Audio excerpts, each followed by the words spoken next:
টান টেনশন যে জায়গাতে, যাদের নাম এখনো পর্যন্ত ওঠেনি, যাদের নাম এখনো পর্যন্ত বিচারাধীন ছিল, তারা জেনে রাখুন প্রথম সাপ্লি তালিকায় প্রায় 8.5 লক্ষ নাম বাদ। সাপ্লি তালিকার 30% নাম বাদের সম্ভাবনা এখন পর্যন্ত রয়েছে, এমনটাই নির্বাচন কমিশন সূত্রে খবর। আর কিছুক্ষণ মধ্যেই এই প্রথম সাপ্লিমেন্টারি লিস্ট বার হবে এবং সেখানে আপনার নাম আছে তো আপনি ভোট দিতে পারবেন তো? এই টেনশনটা নিশ্চয়ই এখনো কাজ করছে যাদের নাম এখনো পর্যন্ত ভোটার লিস্টে ওঠেনি।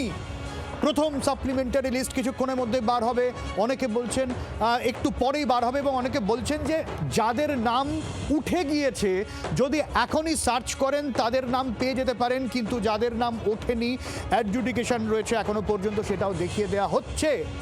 অর্কদীপ্ত রয়েছেন আমাদের সঙ্গে এবং আমাদের সঙ্গে রাজনৈতিক বিশ্লেষক সুকান্ত ঘোষ রয়েছেন। আমি শুরুতে অর্কদীপ্তর কাছে আসবো। অর্কদীপ্ত, একটু যদি এখনো পর্যন্ত এই সাপ্লিমেন্টারি লিস্ট নিয়ে কি আপডেট আছে জানাও, আর একবার একটু মানুষকে যদি বুঝিয়ে দাও আমি আমার নামটা চেক করব কিভাবে। দেখো, 60,06,675 জন মানুষ অ্যাডজুডিকেশনে ছিলেন, তার মধ্যে 28 লক্ষ মানুষের নামের তালিকা আজকে বেরোতে চলেছে, অর্থাৎ তাদের রেজাল্ট আজকে কিছুক্ষণের মধ্যে বেরিয়ে যাবে। এবং এখনও কিন্তু অফিসিয়ালি নির্বাচন কমিশন এই তালিকা বের করেনি। তালিকা দুটো ক্যাটাগরিতে বের হবে, একটা হচ্ছে অ্যাডিশন বা সংযোজন লিস্ট, একটা হচ্ছে ডিলিশন বা বিয়োজন লিস্ট। অ্যাডিশন যাদের নাম অ্যাপ্রুভড হবে, জুডিশিয়াল অফিসাররা যাদের নাম অ্যাপ্রুভ করবেন, যাদের নাম চূড়ান্ত ভোটার তালিকায় যুক্ত হবে তারাই অ্যাডিশনের তালিকায় থাকবে, যাদের নাম বাদ পড়বে তারা ডিলিশনের তালিকায় থাকবে।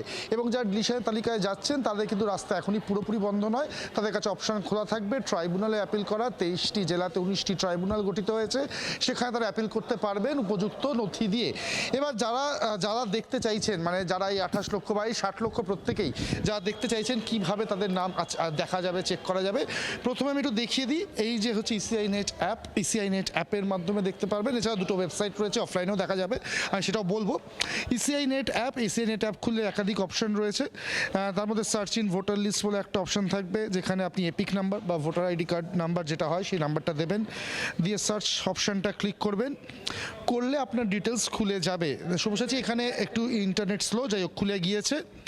এই খুলে গিয়ে সেই সংশ্লিষ্ট ভোটারের যাবতীয় ডিটেলস এভাবে দেখা যাবে। যদি ইসিআই নেট অ্যাপে এইরকম ডিটেলস না খোলে, না দেখায়, তাহলে বুঝতে হবে নাম তালিকায় নেই। সিমিলারলি শুভসাচী, আরও দুটো ওয়েবসাইট রয়েছে, এখানে আমি বোধহয় দেখাতে পারবো না, আমি চেষ্টা করছি। এই মুহূর্তে আমার ফোনে ইন্টারনেটে একটু সমস্যা হচ্ছে। eci.gov.in এটা হচ্ছে নির্বাচন কমিশনের ওয়েবসাইট, এবং co.westbengal.gov.in এটা হচ্ছে যে মুখ্য নির্বাচনী আধিকারিকের ওয়েবসাইট। এই দুটো ওয়েবসাইটেও গিয়েও কিন্তু এই নাম দেখা যাবে। এই দুটো তালিকা থাকবে, সেই দুটো তালিকা থেকে দেখে নিতে হবে কোন তালিকায় আপনার নাম রয়েছে, অর্থাৎ অ্যাডিশনে রয়েছে না বিয়োজন বা ডিলিশনের লিস্টে রয়েছে। সার্বিকভাবে এইভাবে কিন্তু চেক করা যাবে। অফলাইনের ক্ষেত্রে ডিএম অফিসে এবং বুথগুলিতেও এই তালিকা অ্যাভেলেবেল থাকবে, সেখানে গিয়েও কিন্তু চেক করা যাবে আপনার নাম তালিকায় রয়েছে কিনা। আচ্ছা, এই হচ্ছে সার্বিকভাবে পুরো বিষয়টা, অপেক্ষার কিছু। অর্কদীপ্ত একটু সঙ্গে থাকো, ফিরহাদ হাকিমের প্রতিক্রিয়া রয়েছে, কি বলছেন শোনাই। বন্দর এলাকা, সেখানে তো অনেক নাম আপনাদের ভাষায় যিনি ভ্যানিশ কুমার, তিনি ভ্যানিশ করে দিয়েছেন, তার প্রভাব পড়বে।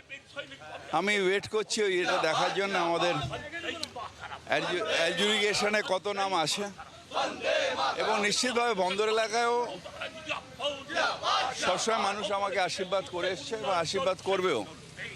এখন কত মানুষ যদি ভোট না দিতে পারে সেটা অন্যায় হবে, সেটা গণতন্ত্রের পক্ষে অত্যন্ত কলঙ্ক হবে।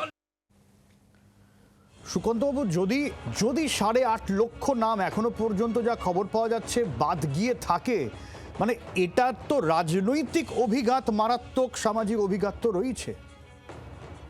একদমই। দেখো, মানে এই হঠাৎ করে যে নামগুলো থাকবে না, তখন তারা যে সময়টা পাবে, সেই সময়ের মধ্যে তাকে ট্রাইব্যুনালে যেতে হবে, তার জরুরি নথি যেগুলো প্রয়োজন সেগুলো দেখাতে হবে। এখন দেখো, যে নামগুলো বাদ পড়বে, মুর্শিদাবাদে 11 লক্ষ, মালদাতে 8 লক্ষ। এবার গুরুত্বপূর্ণ এই দুটো জায়গা থেকে মূলত যে ভোটারদের নাম বাদ পড়বে, তারা তো সামাজিকভাবে তাদের ভোটাধিকার হারিয়ে ফেলবে। এবং সাপ্লিমেন্টারি লিস্টেও যদি আসার পর যদি ট্রাইব্যুনালে যাবার পরও তাদের নাম না থাকে তাহলে নাগরিক থাকবে না।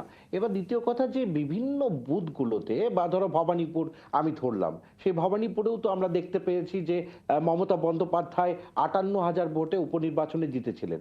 এবার সেই অঙ্কটার ক্ষেত্রে আমি এটা বলতে চাইছি যে নামগুলো যেগুলোতে বাদ যাবে সেখানে তার মানে তো কিন্তু টেকনিক্যালি সুকান্ত বাবু কোন রাজনৈতিক দলই তারা হিসেবেই এই এখনো পর্যন্ত মেলাতেই পারছেন না যে আমি ভোটের খেলাটা খেলবো কিভাবে, অঙ্কটা করব কিভাবে।